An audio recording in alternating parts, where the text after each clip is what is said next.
families, and welcome to the Family Engagement Series. My name is Yanette Boyd, and I am the Supervisor for Family and Community Engagement. Today's presentation is Post-High School Pathways. This presentation is being offered in the requested languages of English and Arabic and will be recorded.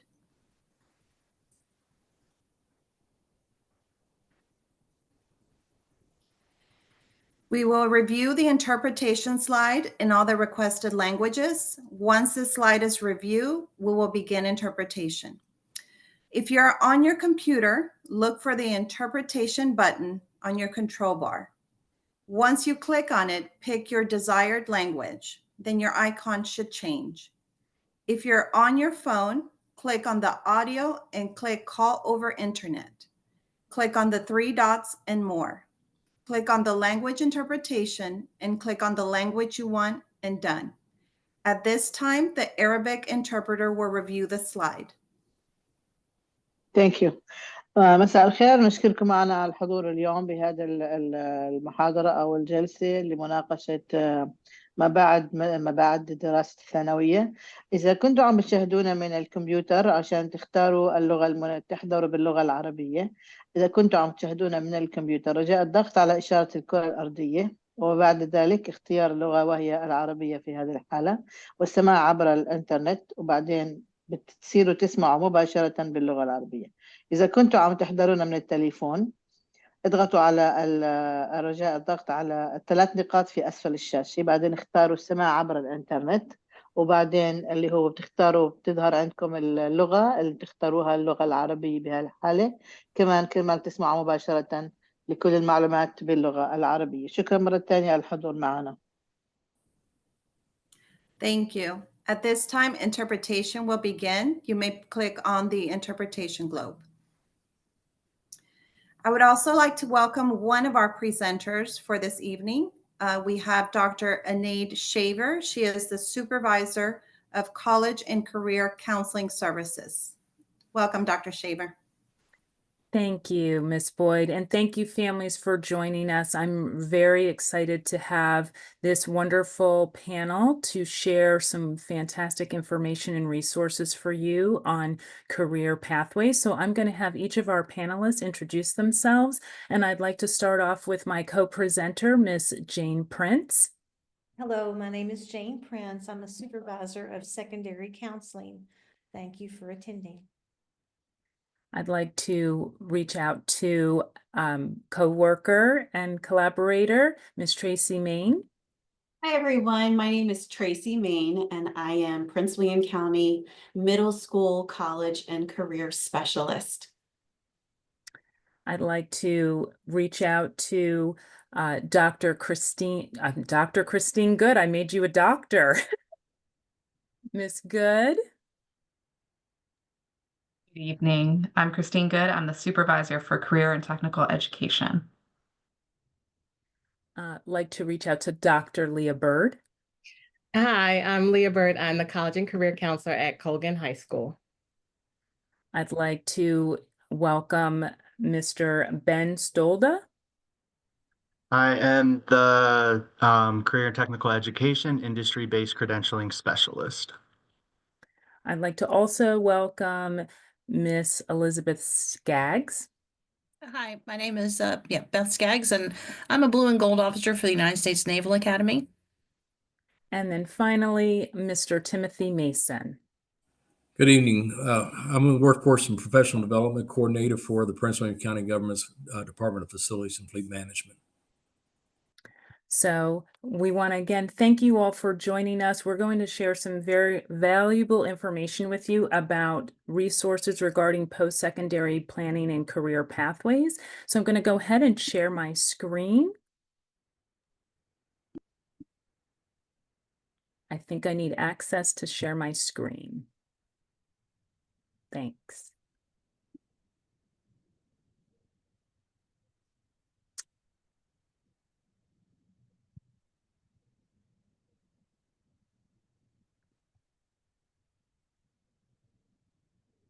Okay, so today what we're going to be sharing with you this evening is an overview before we dive into talking about college and career pathways, providing an overview and setting the foundation of what we do in college and career counseling services and to really help our students be ready for college and career readiness. And so as parents and students, it's important to be thinking and reflecting on where do I start in this process? What are the diploma types with graduation requirements so I can begin my future path? What is the academic and career plan? How do I learn about myself and connect my interests to careers? And what opportunities do I have now? And so those are the things we will provide a very broad overview regarding this information. And we invite all of our students and families to reach out to their school counselors and their career counselors and CTE teachers and chair people to get additional information, because there is so much to share. We just want to be able to provide you a general overview of what you can begin to be thinking about and how to start conversations with those that you have in your schools. So it's important when we're thinking about reflecting on our story, that really helps to set our foundation. As counselors in our division, we really work to help support our students and want to encourage conversation and dialogue between our students and families about what it means to think about their future. So it's important to have, again, that connection with our family, thinking about school and work, how that ties in with our health, our friends, and having fun. And we really want to help students when they're thinking about their future to write it, draw it, sing it, dance it. Think about what their story is. How do they continue from here? What are they curious about? And how do you want to impact and contribute to change the world? And now I'll turn it over to Miss Prince. So post-high school planning is something that's ongoing. Post-high school planning is a process that includes partnerships between the school, community, family, and students to create a meaningful individualized plan which aligns with the students' goals. This reflects their self-discovery, their career explorations, and the associated education or training needed after high school. So the big question on our mind really is, am I in the right diploma type? And what will my graduation requirements include as I'm thinking about post-high school planning?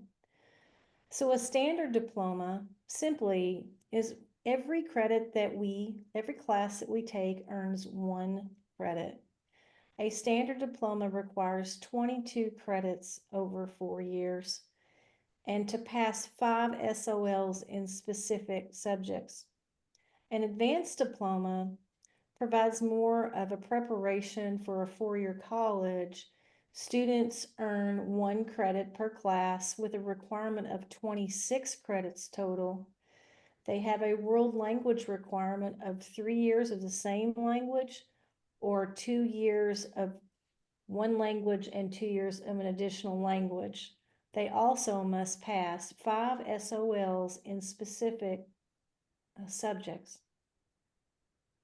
Thank you. Thank you, Ms. Prince. The Academic Career Plan, or the ACP, is a comprehensive academic, career, and college planning process that provides students with the ability to explore careers, take interest inventories, and develop academic career plans and portfolios from kindergarten through 12th grade.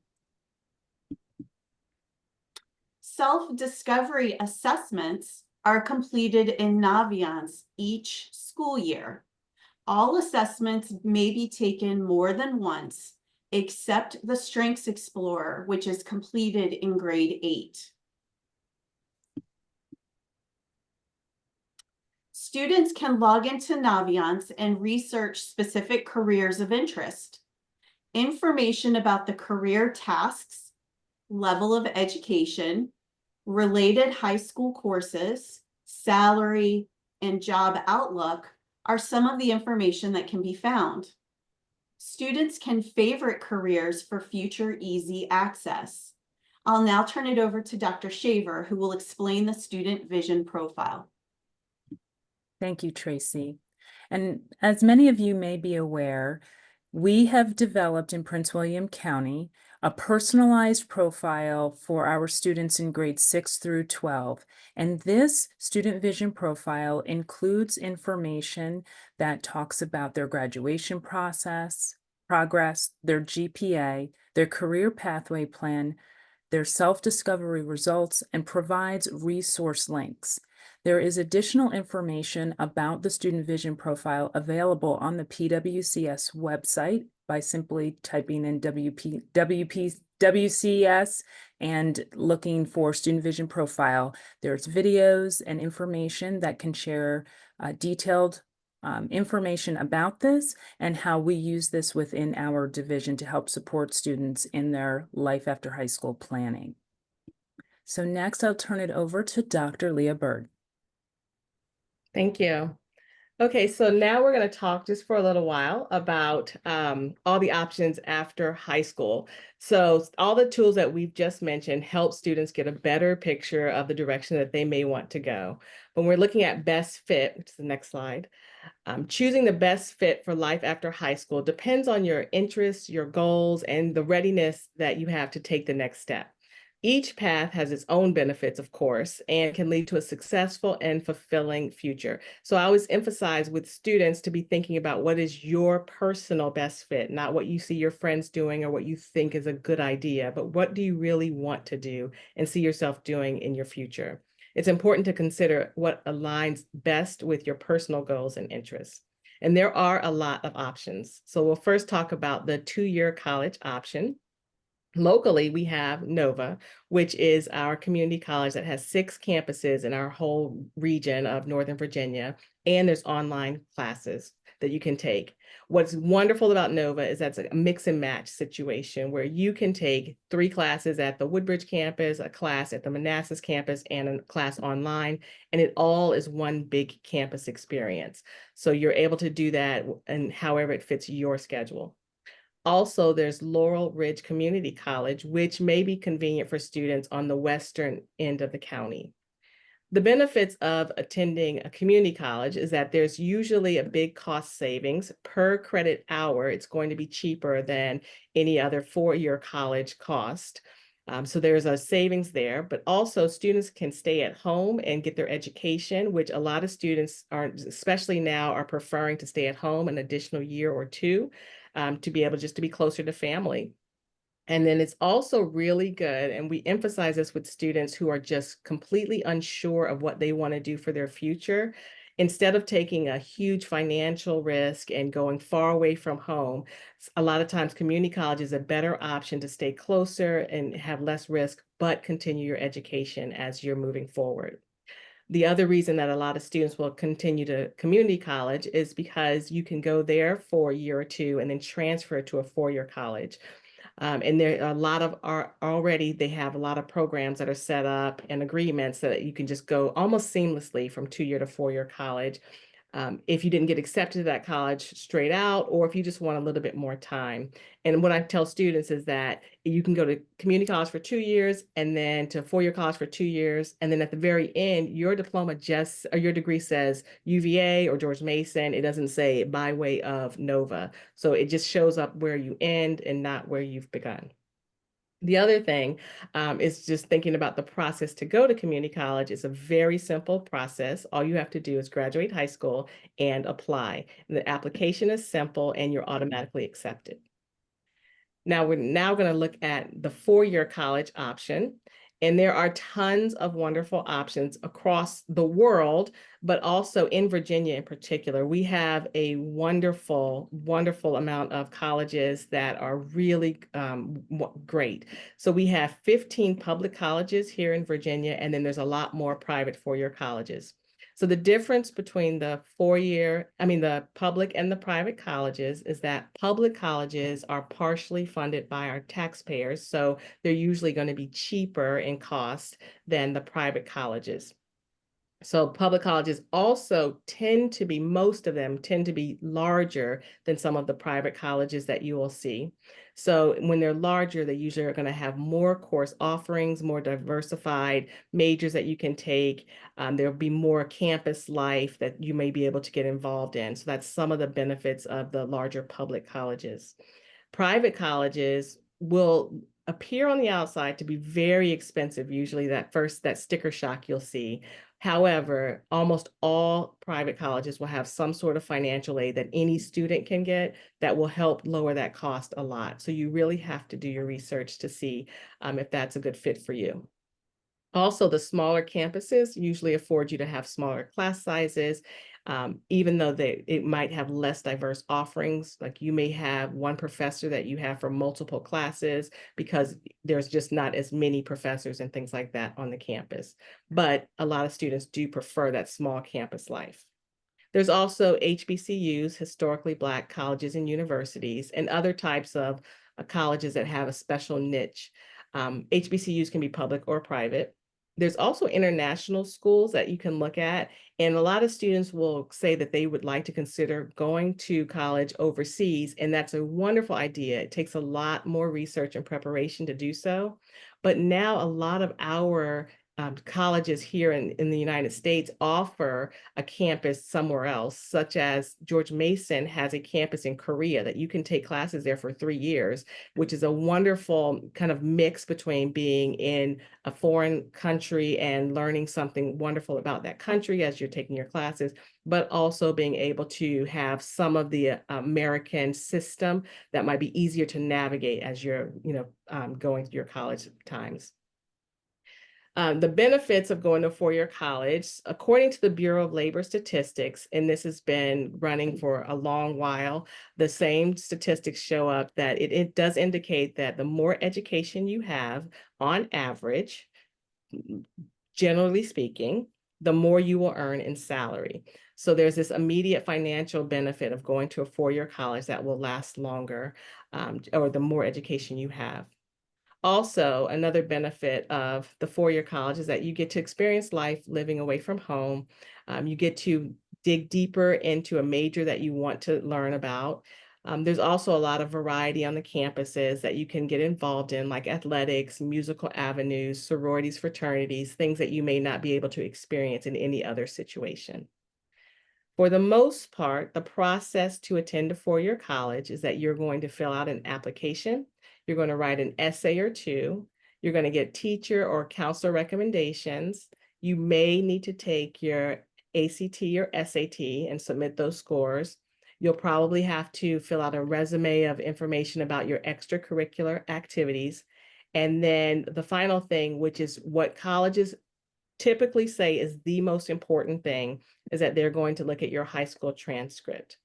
On that high school transcript, they're going to be looking at what classes you took and what your final year grade was in each class. They're going to be looking at the rigor of your courses. They're going to look at how you trended over time. So those are the typical components that you would submit for an application to a college. Now, the next slide.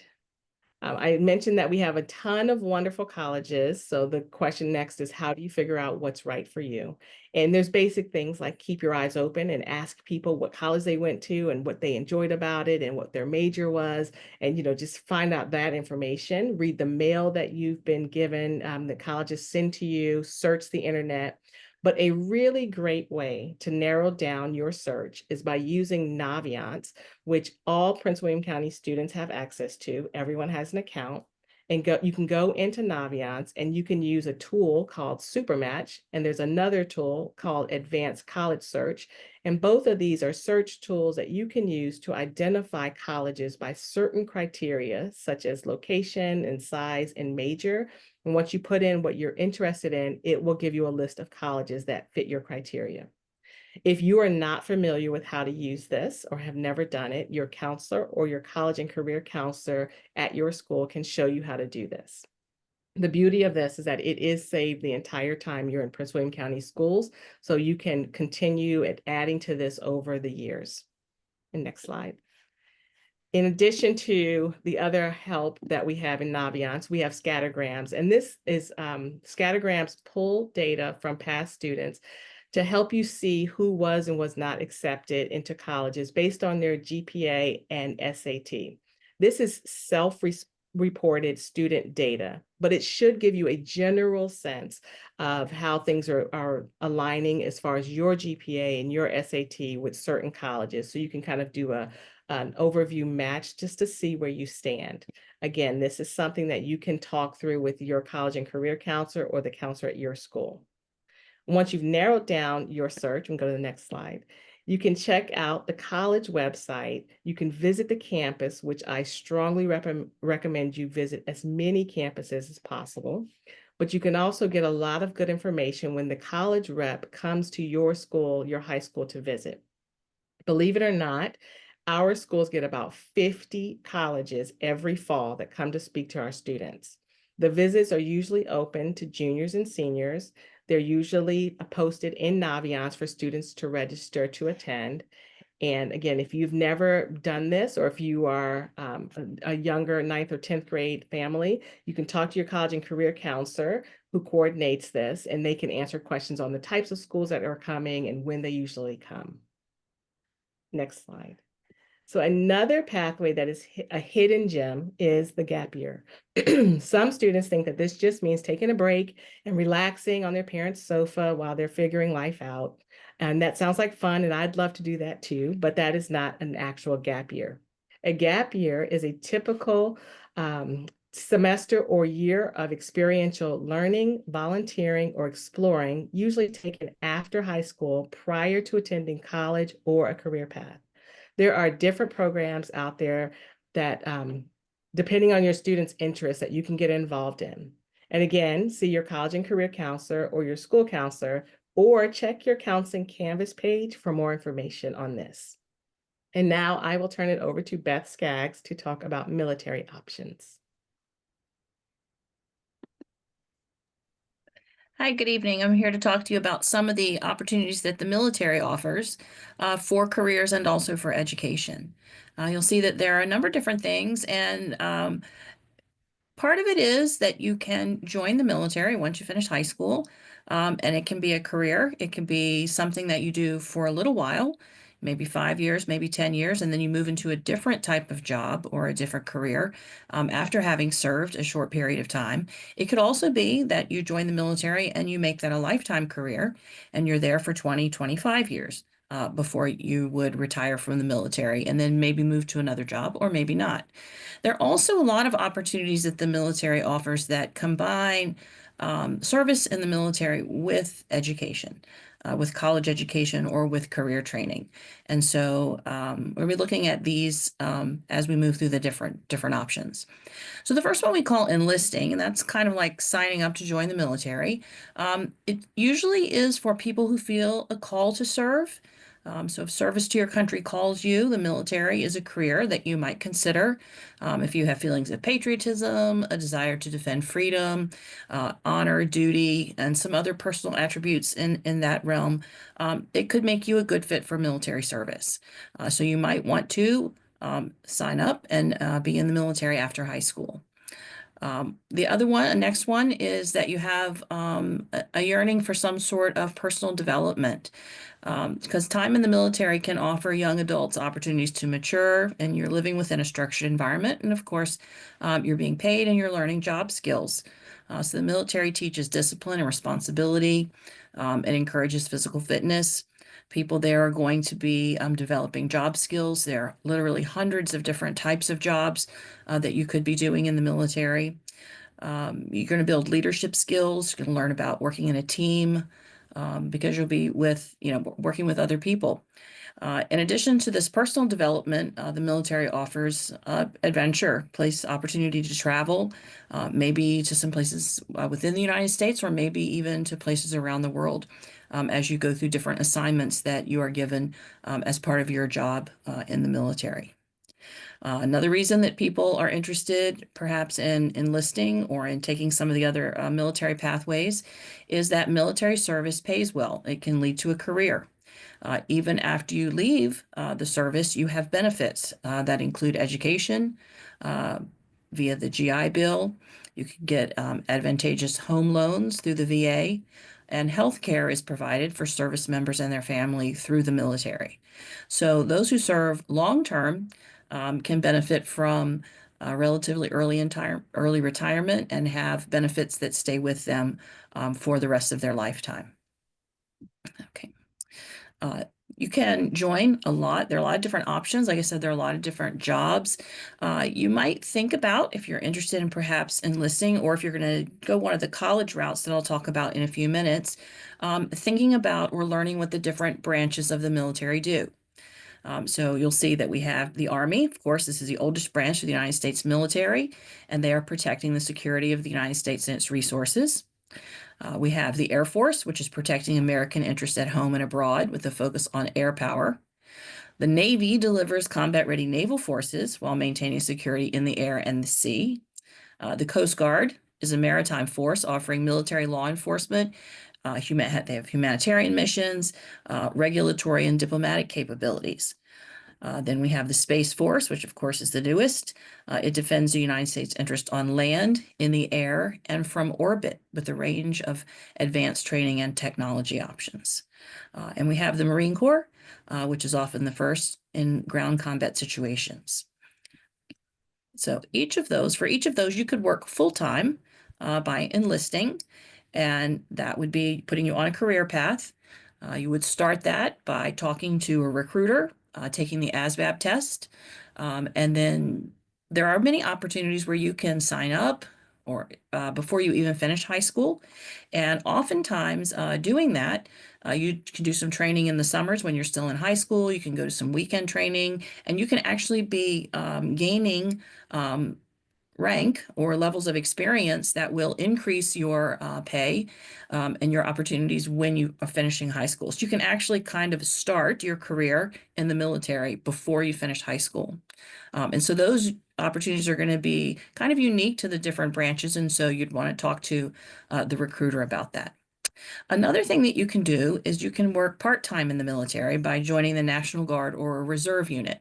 So the reserves train closely to home, and they serve a long-time active duty members of the branch when they're called to serve.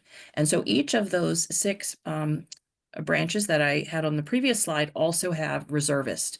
And so reservists are part-time, people who are working part-time in the military. And then we have the National Guard.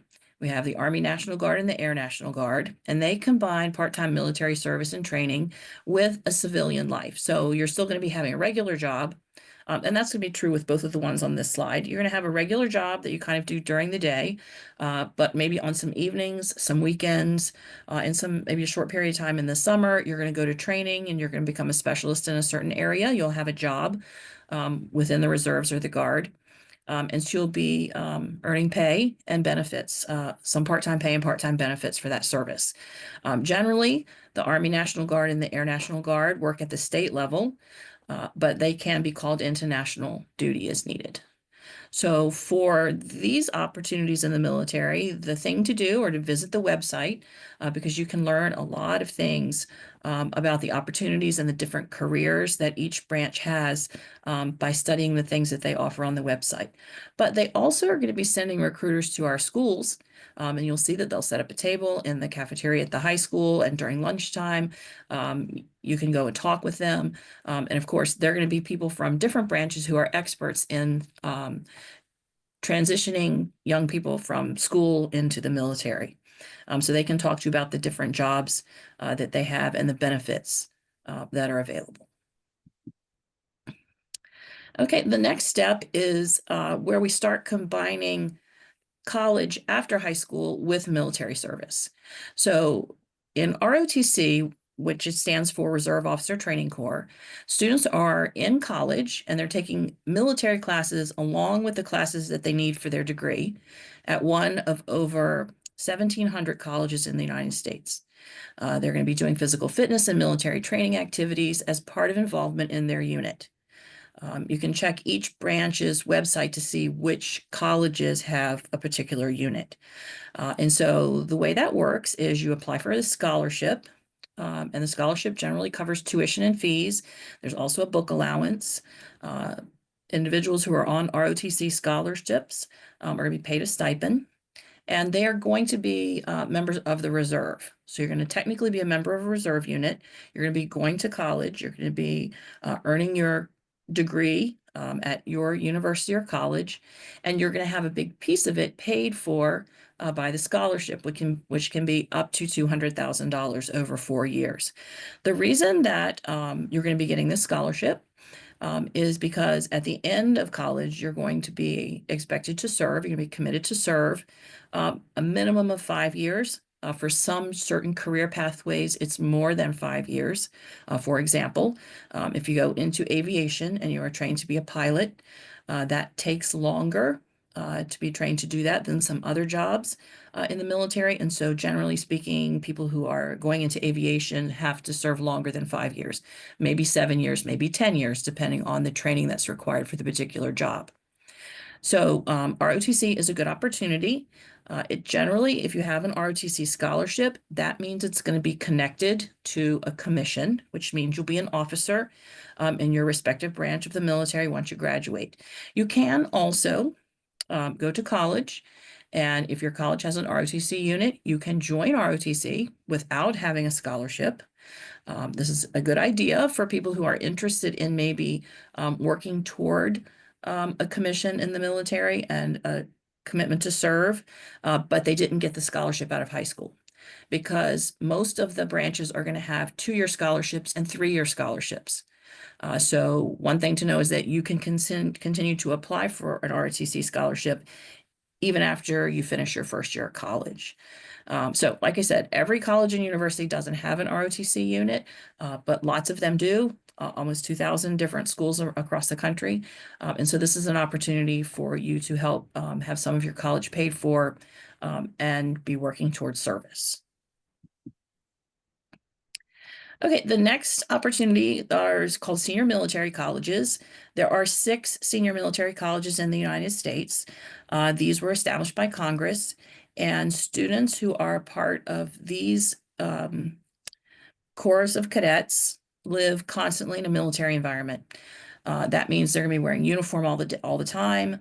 They're going to be subject to military discipline, and they're probably going to be living in barracks or dormitories with other students who are also in the Corps. They aren't all exactly the same. The 2 on the top, the Virginia Military Institute and the Citadel, 100% of the students who attend are going to be in military training, living a military lifestyle. And so that means they're going to be uniforms all day for all of the students, and they're all going to be marching in drill. They're all going to be participating in military style training. They're all going to be doing physical fitness regimen.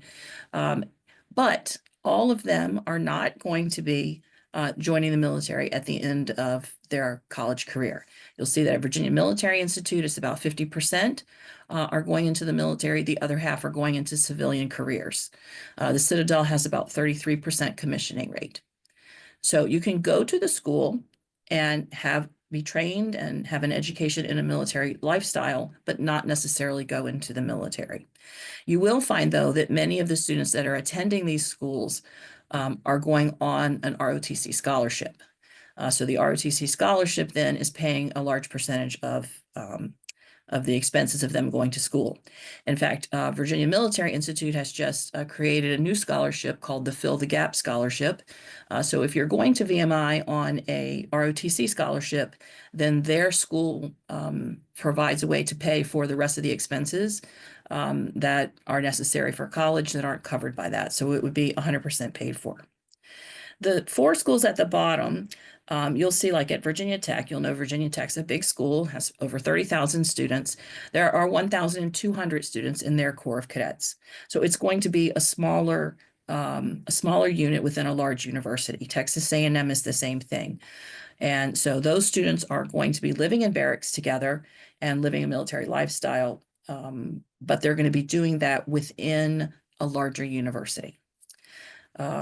Then the other two, we have Norwich and University of North Georgia. They're also small corps of cadets within colleges. Okay. And then the last piece of the presentation is about a service academy. And the service academies, there are 5. These were also established by Congress. We have the United States Military Academy at West Point, the United States Naval Academy in Annapolis.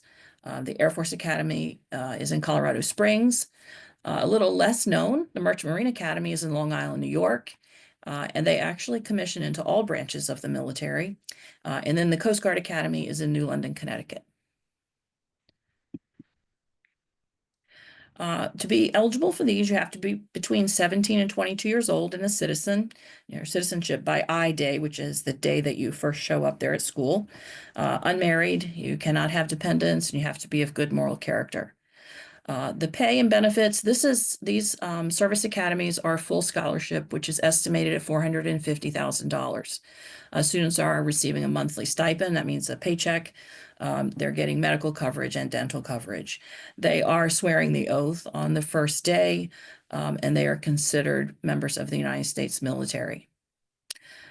They do require a nomination, and there's a process for that. You don't have to be friends with the senator or the representative. That's a very commonly held myth. It's an application process, and there are a board of individuals who take that job very seriously, evaluating the candidates and awarding nominations to the students. There are some avenues where you can receive a nomination based on maybe your family's military service. So if you have a parent who served for 8 or more years, if your parent is deceased or disabled veteran, if they earn the Medal of Honor, those are ways that you can receive a nomination outside of the congressional branches. You also, the commanding officer of your unit, if you are enlisted or in ROTC or junior ROTC, can give you a nomination. There's a lot more detailed information for that you could look at the websites and learn about. You do have to be physically fit. So there's a medical test, and there's also push-ups, pull-ups, sit-ups, running. You have to do all those things and report your times. So you have to be athletic in order to be selected. All of the degrees are Bachelor of Science degrees, and they come with a minimum 5-year military service commitment. Okay, so if you think you might be interested in vying for this $450,000 scholarship at one of the service academies, these are the things that you would want to be doing. You're going to build a strong foundation in math and science. We recommend that every student coming out of school in Northern Virginia take calculus, at least calculus, by the time they are a senior. Also chemistry, physics, and other STEM type classes. So things in Project Lead the Way, classes would also be good. So engineering type things. You're going to invest in academic success. So you want to be in at least the top 10% of your high school class. Not only is it competitive to earn a scholarship with that high of a dollar value, it's extremely competitive in Northern Virginia because there are a lot of very qualified candidates, and you'll be competing against them for this opportunity. We are still SAT required. You can take SAT or ACT and take it many times because we'll use the highest score. You want to take advantage of AP classes, honors classes, and IB classes, whichever of those your school offers. But it's not enough to just take them. You also need to be successful in them because, as I said, it's going to be very competitive. We're looking for people who are involved and well-rounded, looking for leadership, responsibility in things that are athletic and non-athletic, so clubs and activities. And so this, of course, I think is like the kind of like the top end of education and military combination because the schools are very high-ranked engineering programs and they offer a full scholarship. So that's the high-end opportunity. Okay, thank you. Mr. Mason. Yes. And so we're going to talk a little bit about skilled trades, but when we look at skilled trades, there are many avenues into them, but 2 of the main avenues are more desirable or through a trade school or apprenticeship. And apprenticeships are something that an employer provides that is either registered, if they're registered with the Department of Labor and Industry, or they might have their own employer-based apprenticeship program. Then trade schools are schools that are geared usually specifically for certain trades. However, in our area, our local community colleges like Nova, Germanna, and Laurel Ridge, they do a lot of trade school training there. Next slide. So you might ask, what are skilled trades? This is a very small sampling of what the different type of career fields in school trades, but these are usually what people refer to. In the industry and construction, of course, you have your carpenters, electricians, estimators, HVAC techs, and so on. You get in manufacturing, CNC operators. We have a lot of need for CAD operators just in our area here alone. Machinists, programmers, tool and die makers and programmers. Then you got service, in the chefs, cosmetologists, orderlies, therapists, transportation, automotive techs. We don't call them, mechanics much anymore because it's very technical, especially as we move into the EV environments. And if you look at any type of suspension systems, everything's computerized in a vehicle. And if you worked, for example, where we do in our fleet, they're working on fire trucks that, have miles and miles and miles of electrical components in them as well. And then you have an agricultural side of the house, the agricultural operators, greenhouse managers, pest control, then information technology, right here, data center haven, data center operations tech, that is huge. But you can see diesel and HVAC techs are there as well. So a lot of these skills, these careers cross into other industries, and they work together. As an example, on a generator, you might have an automotive tech that's working on the engine part, but you have electricians working on the electrical components, and that may be hooked up to an HVAC systems and other systems. You're looking at data centers. You look at these go down beside them. Look like they have these tractor trailers all lined up down the road. Well, they're generators. They have to be there for backups in case the power goes out. But anytime they're doing maintenance to the electrical grids inside, they start those generators up to be able to provide the electricity, because let's go 24/7. They can't have downtime because of lack of electricity. So this is just a sampling. Department of Labor and Industry has over 1,000 apprenticeship opportunities out there that are listed. So you get into typical requirements, high school grad or GED, basic understanding of applied math concepts. That's very important, especially when you go into the CAD, the mechanical trades, electrical, that's Ohm's law, nothing difficult. One of the great things about going into a trade, you have to have an aptitude for math, but you don't have to necessarily learn all the calculus.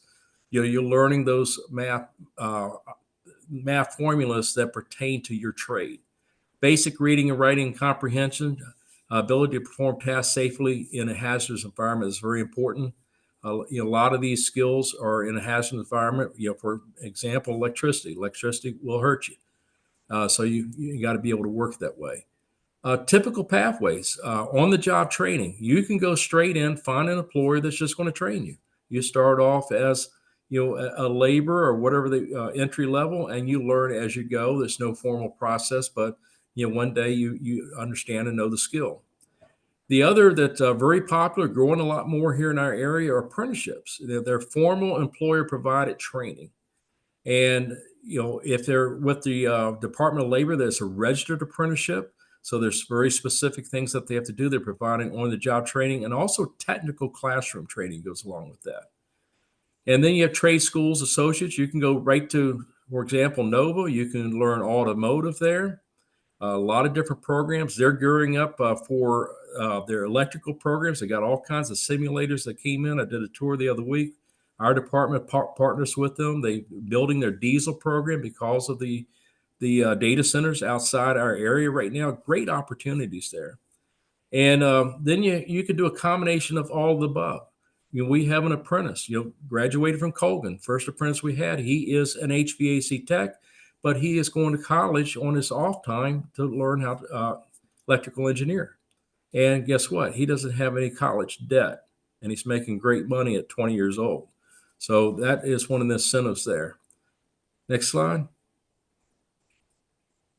So a little bit more apprenticeships. The good thing about apprenticeship, you're getting paid from day one. You're in a job getting paid, and there are usually pay bumps associated with that, all depending on how that employer has put together their apprenticeship program. The Department of Labor and Industry requires certain pay bumps. We have an apprenticeship in our department. Every 6 months, they get a 5% pay raise until they graduate into that position. And then you're getting education. Usually it's technical training along with that on-the-job training. So that could be with the college. It could be something that's provided in-house. And then there's credentials that go along with that. So you're earning money from day one. Next slide. And so, what can you do to prepare? Take related elective courses. Prince William County is great. They have Project Lead the Way courses. They have construction tech. All the CTE courses, and I don't want to steal CTE's thunders. There's some sort of certification. But even the certification is not directly related to what you think you're going to do when you get out. That certification looks really good on that resume because it's telling the employer that you took the time to be able to do that. You're trainable. You can pass tests. So that's really going to help benefit you, especially when you're applying to go into some of these very formal apprenticeship programs, especially with our local unions have, like the local 26, which is the electrical union, that we have a training center right here in our local area. Acquire certifications, create a network of potential employers, go to those career fairs, talk to them. It doesn't hurt to get a LinkedIn account now and say, hey, can I connect with you? Because they may change where they're working at, but they will always be connected on LinkedIn. Build that rapport.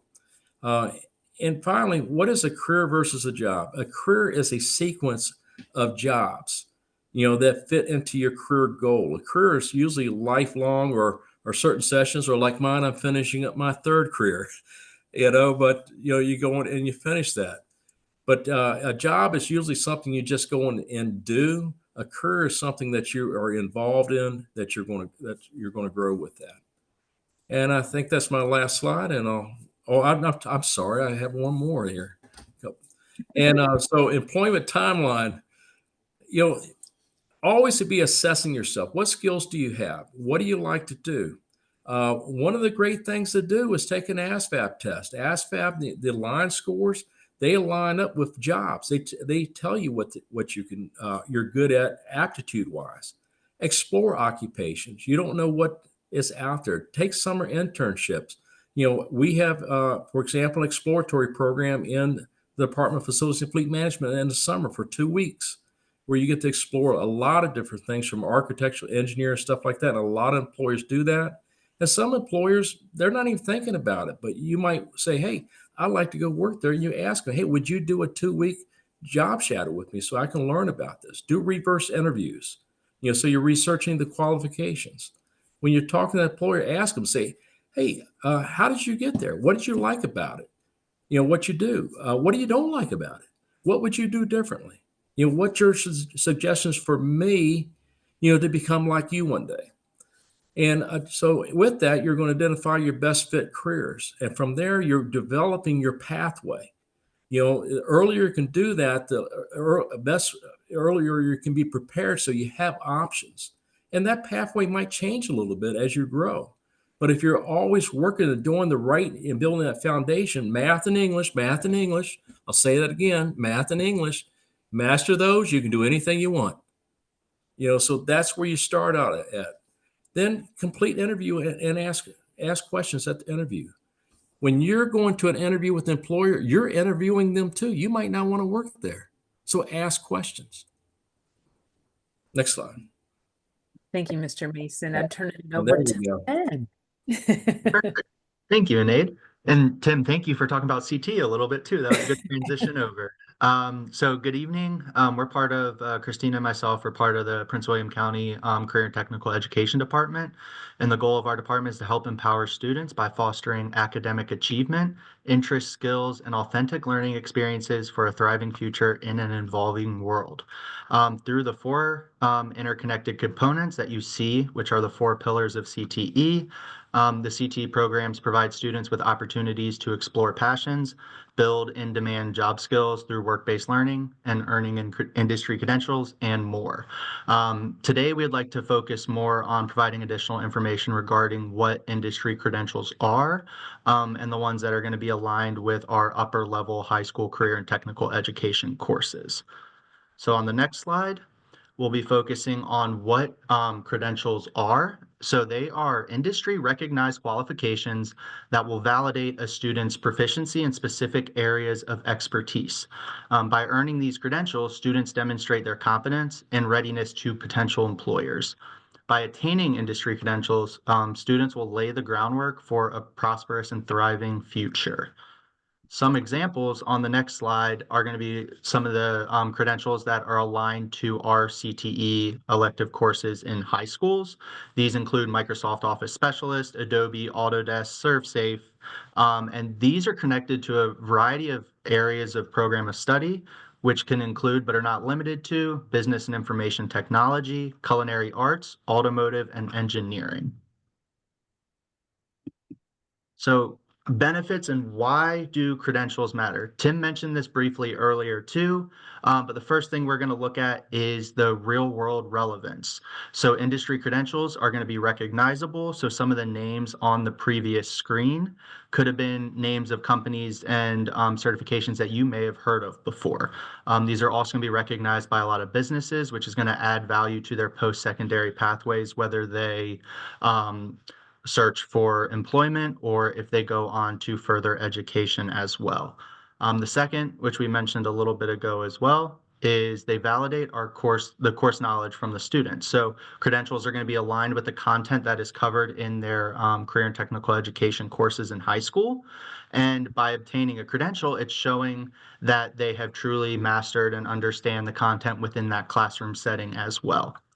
Lastly is the added value to both their resume and transcript, which can allow for college and career readiness. So students obtaining credentials throughout their time in high school, it enhances their resume, as Tim mentioned earlier, and their employability as well. This allows them to show what they have earned and also show that they are teachable. And this can make them more desirable candidates on the job market.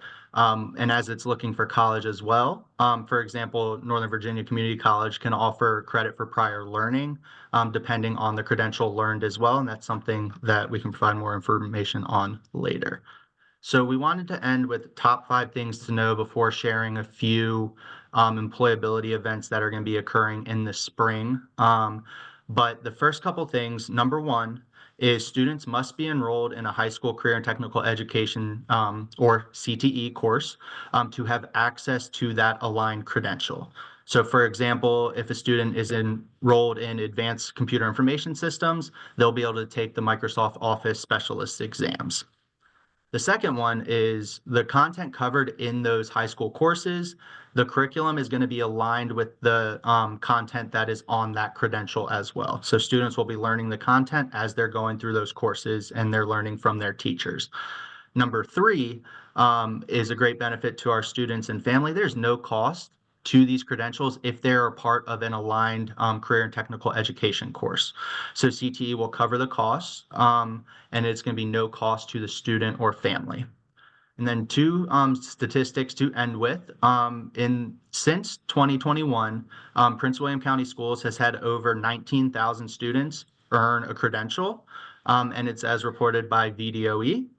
And then lastly, we currently have over 60 career and technical education courses that offer an aligned credential.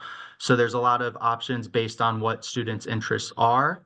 And then it could be talking to counseling and career and technical education contacts at their school to help learn more about those as well. One last note is first-year courses or entry-level courses within career and technical education do not have an aligned credential. So they'll be available in the second, third, and fourth years of different pathways. And now I'll let our supervisor, Christine Good, focus on our workforce development events to close out the CTE portion. You, Ben. So when we talk in career and technical education, we say that we are preparing students for multiple pathways to post-secondary success, whether they choose to enroll, enlist, or seek gainful employment after graduation. But we also say that the reality is that it is not if a student will become employed, it's when are they going to drop into the workforce. So on your screen are some examples of upcoming workforce development events, and it's never too early to start exploring opportunities, career clusters, career pathways that may be available to you after graduation, after college if you choose to enroll, or for immediate employment after high school. On your screen, you see a couple that are coming up this spring. The first is Instruction to Industry, or I2I. I want to note that the first event is a virtual opportunity that takes place after school and is a wonderful event that is hosted across the Northern Virginia region. So you will have access to more than just business partners right here in Prince William County, but also business partners that are located in Fairfax, Arlington, Alexandria, and across the region. What's wonderful about this virtual event is that it is an opportunity for students to learn more about specific career clusters. So for example, if you think you may be interested in information technology, often there are panelists, a panel of professionals who will share with you some of their experiences, some of the current challenges in their work environments, and some opportunities to gain early experience in those fields. So again, that is a virtual opportunity specifically for high school students, and you would register online in advance to attend those webinars. The second is a daytime field trip, very similar in partnership with the I2I program. There will be a daytime career expo. So that is an in-person opportunity to go and meet in a very, in a career fair style event, meet with some of those businesses and employers. On March 26th, the Employment and Summer Job Fair is a Prince William County event that will be held at Osborne Park High School. This is an opportunity for students not only to learn about different careers, but also to come in and start shopping some summer jobs for our juniors and seniors, or seniors who are looking for immediate employment, whether that's part-time or full-time here in the area, will have an opportunity to come in, meet employers who are actively hiring. That's at the March 26th Employment and Summer Job Fair. Lastly, don't miss this. If your student is currently a senior, and if your student plans to enter the workforce, Signing Day is a very special celebration for the students who have already received their job offers and have made commitments to go into the workforce. This is a well-attended event each year, a beautiful event where our employers come in and they make those offers to students, and students are able to sign and to learn more about, and the community learns more about what the students are receiving in terms of benefits and what they'll continue to do in the future. So pre-registration is required, and again, Signing Day is for seniors only. Thank you, Ms. Good.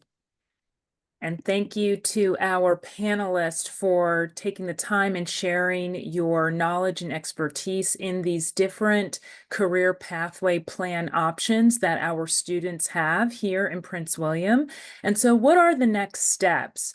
We encourage our students and families to log into Naviance to explore and check out the assessments that students in grades 6 through 12 are able to complete to help them best learn about themselves and have some self-discovery and explore careers.